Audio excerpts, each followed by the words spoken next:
America की सेना में बगावत हो गई।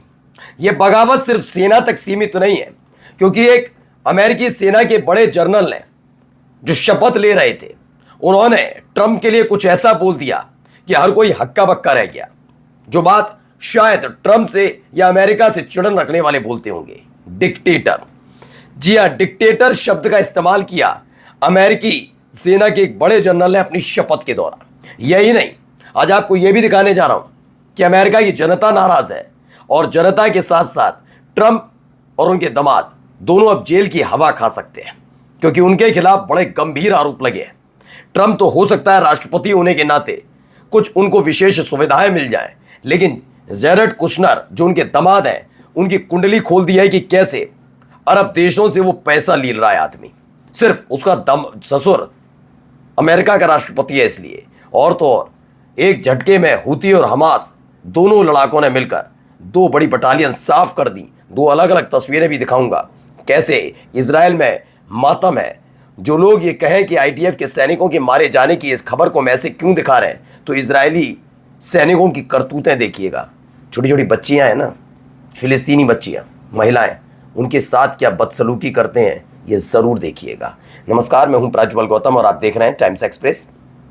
पहले एक खबर निकल कर आई, वो दोनों खबरें दिखाता हूं क्या किया जा रहा है।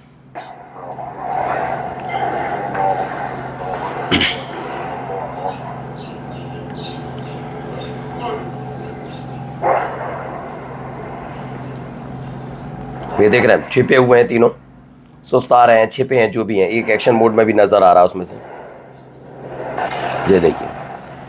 और तीनों एक झटके में हलाक कर दिए, ज़्यादा टाइम नहीं लगा, तीनों एक झटके में हलाक कर दिए जाते हैं।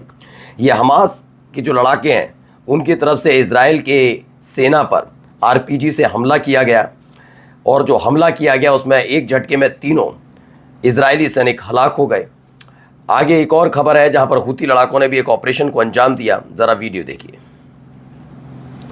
इसमें खाली पड़ा प्लॉट टाइप है, आप देख रहे होंगे। कुछ लोग अंदर आते हुए नजर आ रहे हैं। दावा है ये इजरायली सैनिक हैं। वहाँ पे एक ट्रक खड़ा हुआ है, एक बराबर में बुलडोज़र आपको नज़र आ रहा होगा, बुलडोज़र टाइप। शायद यहीं पर छिप कर ये कुछ ना कुछ करते रहते हैं। अब अचानक से देखिए क्या, कितने हैं, 12 से ज़्यादा हैं। ये जैसे ही प्लॉट के अंदर आते हैं तुरंत एक ज़ोरदार धमाका होगा। देखिए भी, ये लीजिए धमाका, सब कुछ धुआं धुआं। खास बात यह है कि इसके बाद इनके चीथड़े उड़ जाते हैं, कपड़े उड़ जाते हैं। अब इनकी लाशें पड़ी नजर आएंगी, लेकिन उन्हें हम स्पष्ट नहीं दिखा सकते, ब्लर करना हमारी मजबूरी है। तो आपको वो भी दिखाता हूँ। धुआं धुआं आपको हर तरफ नजर आएगा। जब धुआं छटता है तो हर तरफ आपको लाशें बिखरी नजर आएंगी, उनके चीथड़े उड़ चुके हैं। ट्रक तो पूरी तरह से ट्रक बर्बाद हो गया, ये भी नजर आता है। तो ये हालात इनके बनते हुए नजर आए। The armed forces of Yemen carried out a bombing where several units of the Zionist army were concentrated. तो फिलहाल यहाँ पर रुके हुए थे, चीथड़े उड़ गए। वहाँ जो ट्रक था वो भी देखिए, परखच्चे उसके उड़ गए। तो कितना बड़ा और भारी हमला रहा होगा। अब इससे आगे की कहानी क्या है, कहानी पहले ज़रा देख लीजिए। इनका घिनौनापन, अगर आपको थोड़ी भी दया इन पर आ रही है, मैं ये नहीं कहता कि किसी के जान जाने पर मुस्कुराना चाहिए, लेकिन इनकी हरकतें देखेंगे तो उसके बाद आप समझ जाएंगे। इससे पहले भी आपने गजा में देखा, जो महिलाओं के कपड़े जो छोड़कर चली गई इन हमलों के बीच, फिलिस्तीनी महिलाएं, फिलिस्तीनी छोटी छोटी बच्चियां उनके अंडर गारमेंट्स के साथ बदतमीजी करते हुए मिले थे। ये यहूदियों का चरित्र है, ये इजरायलियों का चरित्र है। और इजरायली और यहूदियों का चरित्र ये नहीं है। तो ज़रा बताइए हरकत क्यों। मैं सारे यहूदी और इजरायली को नहीं कह रहा, जो इजराइल में रह रहे हैं, मैं खास तौर पर उनके बारे में कह रहा हूँ, इजरायली सैनिकों के बारे में कह रहा हूं। ये चरित्र है इनका। देखिए, खबर पढ़िए। इजरायली सैनिक वेस्ट बैंक से फिलिस्तीनियों को निकालने के लिए यौन हिंसा का सहारा ले रहे हैं। वेस्ट बैंक से गजा में कर नहीं पा रहे, क्योंकि हमास है वहां पर, यहां पर नहीं है वेस्ट बैंक में, तो ये इनके ज़्यादा हौसले बुलंद हैं। नॉर्वे रिफ्यूजी काउंसिल की एक ताज़ा रिपोर्ट के मुताबिक इजरायली सैनिक और सेटलर वेस्ट बैंक में फिलिस्तीनियों पर यौन हिंसा, छेड़छाड़ और अपमान का इस्तेमाल कर रहे हैं, ताकि उन्हें अपने घरों और ज़मीन को बेदखल कर दिया जाए उनसे, है ना। महिलाओं और लड़कियों पर हो रहे ऐसे हमलों की वजह से कई लड़कियां स्कूल छोड़ रही हैं, महिलाएं नौकरी नहीं कर पा रही हैं। रिपोर्ट में कई फिलिस्तीनी महिलाएं, पुरुष और बच्चे बताते हैं कि उन पर हमले किए गए, उन्हें जबरन निर्वस्त्र किया गया, शरीर के अंदरूनी हिस्सों की तलाशी ली गई। बच्चियां बता रही हैं, ठीक है। इजरायली सैनिकों ने बच्चों के सामने भी अपने जननांग दिखाए और यौन हिंसा की धमकियां दी। रिपोर्ट के मुताबिक ऐसे कई मामले दर्ज किए गए, लेकिन शर्म और डर की वजह से ज़्यादातर मामले रिपोर्ट नहीं होते। इजराइल इन मामलों की जांच नहीं करता और सैनिकों पर कोई कार्रवाई नहीं होती, और यही काम होता ही है इजराइल के अंदर, तो होगा ही होगा, है ही ऐसे। अब देखिए अमेरिका के एक जर्नल ने क्या कह दिया ट्रंप के लिए, सुनिए।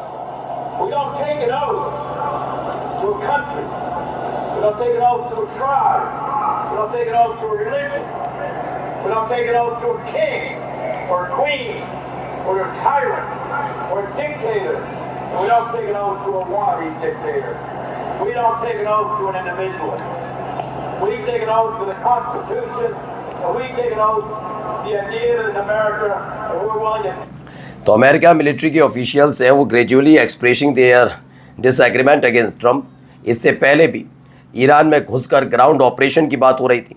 जब ग्राउंड ऑपरेशन की बात हो रही थी तो 30 जनरलों ने इसके खिलाफ मोर्चा खोला था, और जब उन्होंने मोर्चा खोला था जनरलों ने, तो उनमें से 12 में से ज़्यादातर को बर्खास्त किया, कई को जबरन रिटायरमेंट दे दिया।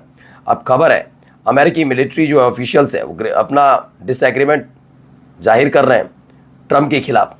ये जर्नल मार्क मिले हैं, इन्होंने अपनी स्पीच में कहा कि वो किसी भी डिक्टेटर के प्रति समर्थन को लेकर अपनी शपथ नहीं ले रहे।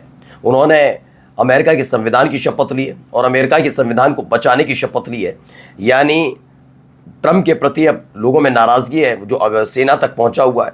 अमेरिका में ट्रम्प के कामकाज से 62% लोग खुश नहीं हैं। सर्वे में खुलासा हुआ 62% अमेरिकी उनके कामकाज से असंतुष्ट है। ये उनके दूसरे कार्यकाल की सबसे कम रेटिंग है, जो जनवरी 2025 में 47% से काफ़ी गिर गई।